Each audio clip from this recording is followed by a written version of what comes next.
amigos y hermanos todos. Seguimos haciendo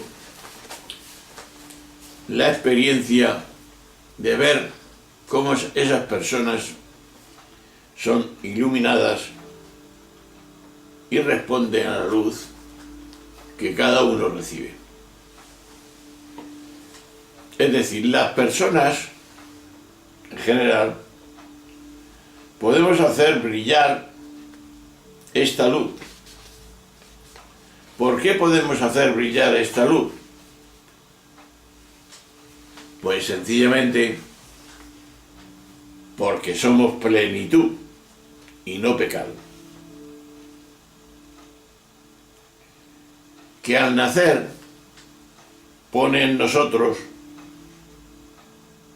puesto que son vida del Espíritu de Dios, pone en cada persona esa dimensión espiritual.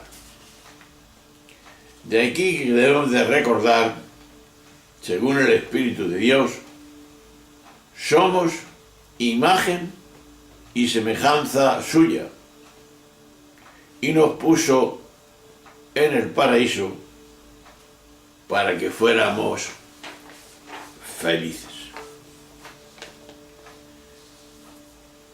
Y esto no tiene nada de extraordinario. Siempre que lo creemos y lo aceptamos, lo descubriremos, aunque no lo sepamos o no lo creamos. Pero con el tiempo, esa necesidad de desarrollar ese espíritu que uno lleva dentro y que empuja, lo descubramos. ¿Y por qué? Porque está ahí, dentro de nosotros. En su interior tenemos que buscarlo. Más que buscarlo es sentirlo, porque somos esa plenitud.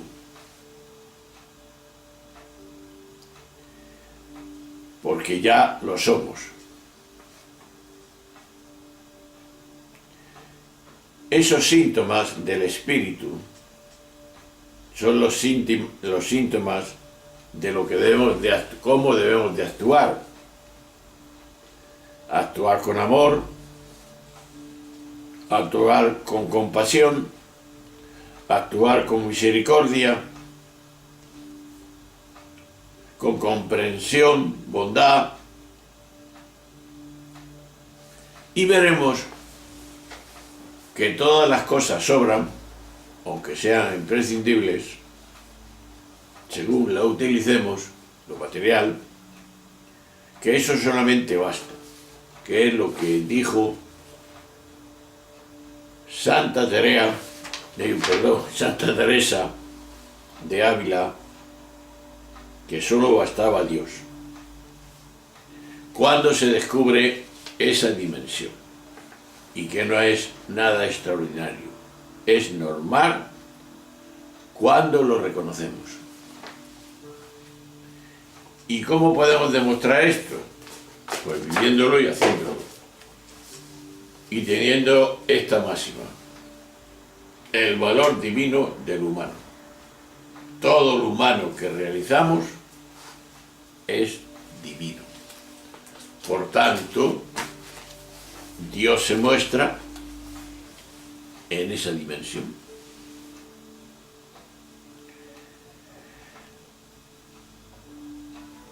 Pero vamos a observar que resuenan aquí, en los temas estos que han salido, a lo largo de lo que he dicho antes y lo que el gurú le dice al joven: hay que buscar en tu interior. Pues nuestra labor será construyamos nuestra vida, eso es lo que le dice el gurú al joven, según esta necesidad que experimentamos. Por eso hay que estar atentos a lo que nos puede decir esa dimensión. Es decir, nuestra vida, entrando hasta su hora y la nuestra, hasta la más indiferente y pequeña persona, tiene que ser un signo de un testimonio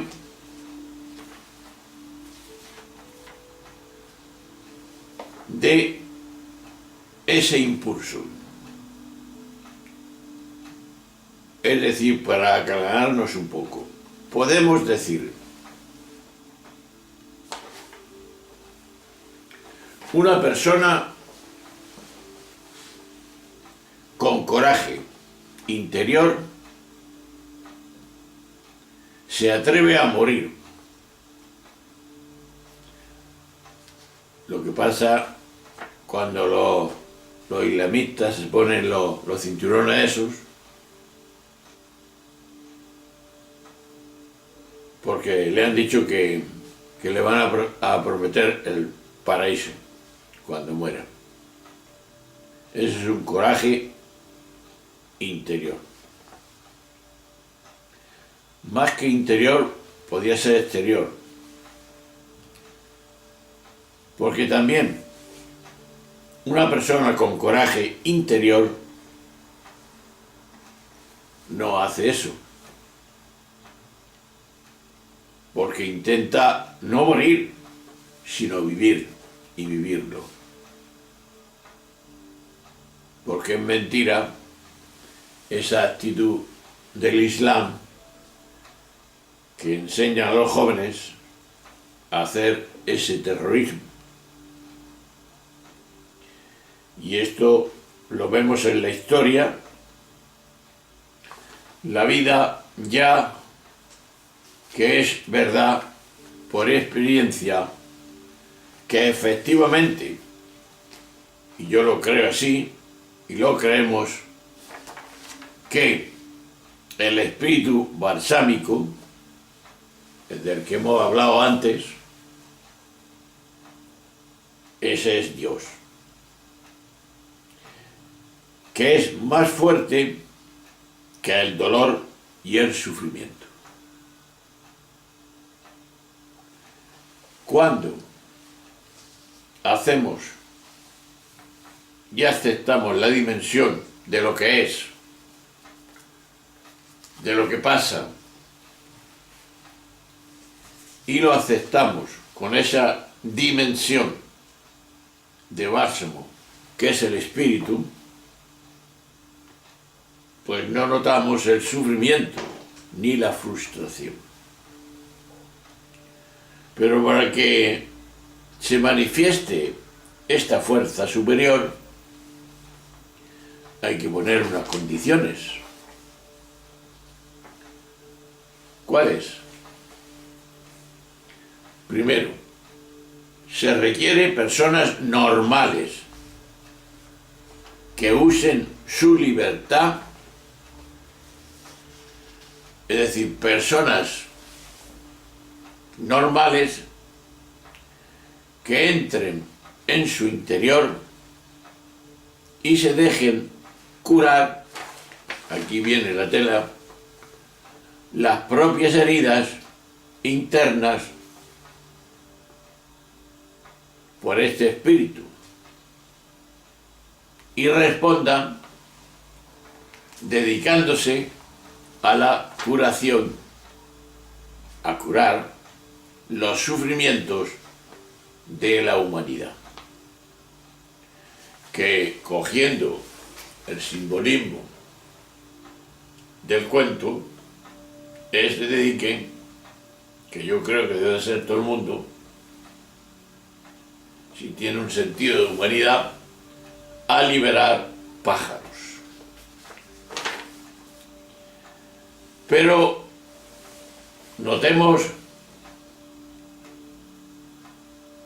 que la luz, esa fuerza de ese espíritu, de ese balsámico, del cual hablan las autoras de estas palabras, eran nombres del Dios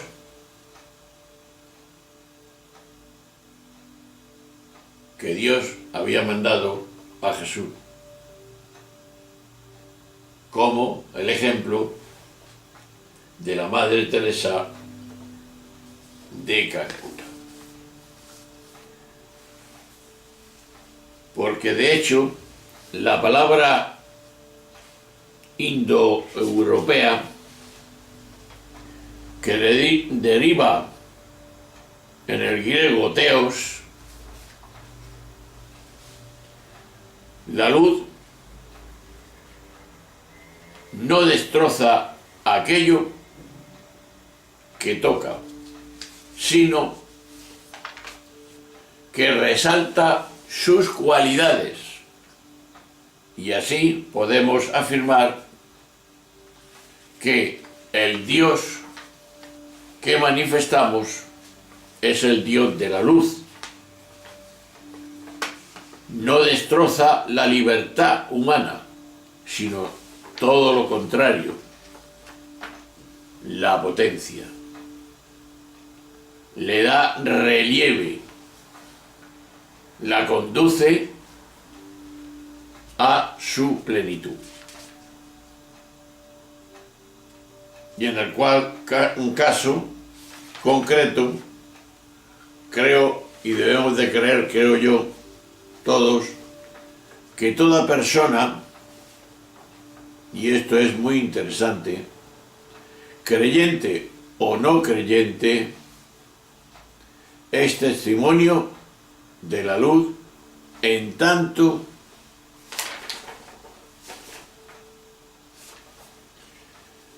que luche tenazmente y está esperanzado contra el sufrimiento, el dolor del mundo. Ya lo dice en el Antiguo Testamento, Job tiene un pasaje donde como el que se queja a Dios de que era rico y que le había abandonado, en fin, te lo lees. Es Job 4, el versículo del 7 al 8.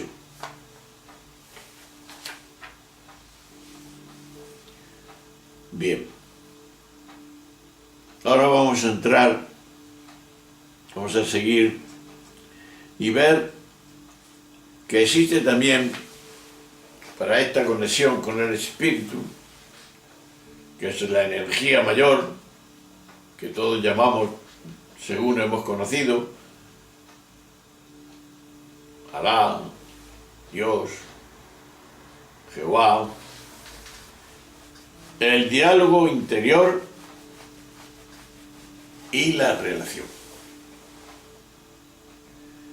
Para entrar, como siempre, debemos de tener una máxima,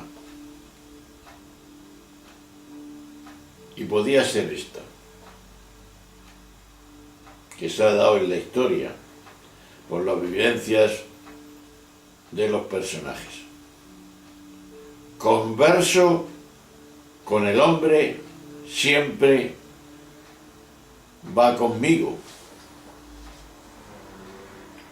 Quien habla solo espera hablar a Dios un día. Así se expresan algunos filósofos y alguna gente de la literatura. Presento ahora la segunda experiencia espiritual, a la que invitan tanto las religiones como la dinámica del deseo humano. Y empiezo recordando que en el apartado quinto afirmé que el deseo es la fuerza que relaciona mi situación en la que en el mundo, con una vida, anhela que está más allá de esta situación. En este sentido, el deseo va y viene entre la situación y la vida verdadera, porque no podemos acceder a esta dimensión si no hay una consecuencia, una coherencia con una vida verdadera. Y en esta ir y venir hace uso de la palabra. En efecto, la persona es capaz de hablar consigo misma. Está claro. ¿Pero cómo? Moviéndose de un extremo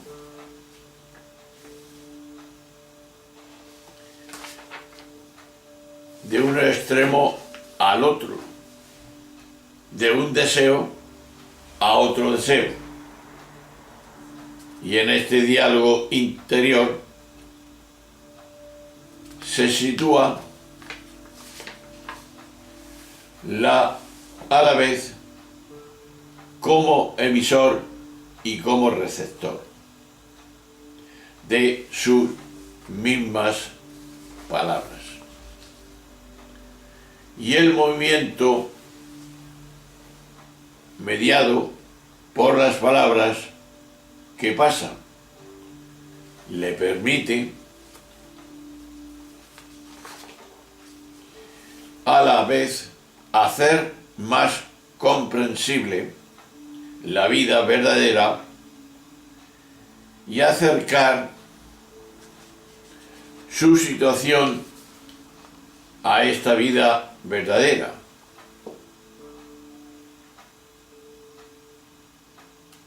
Ahora, en esta línea que estamos hablando,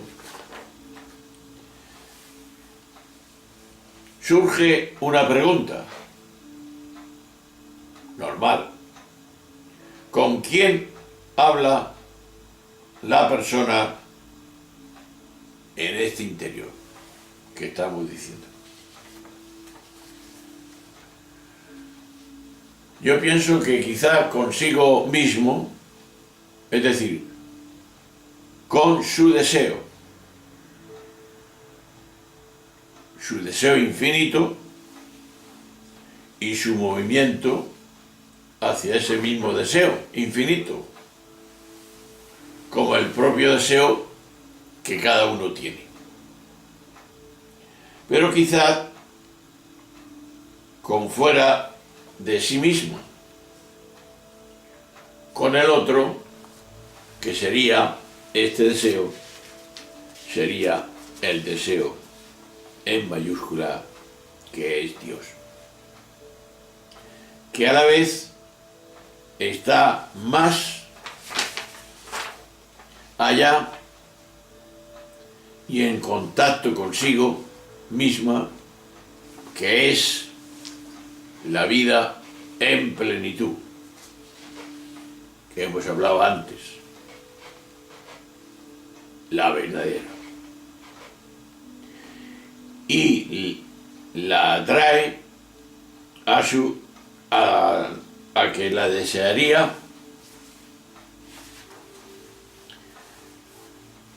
porque este deseo es el deseo de Dios.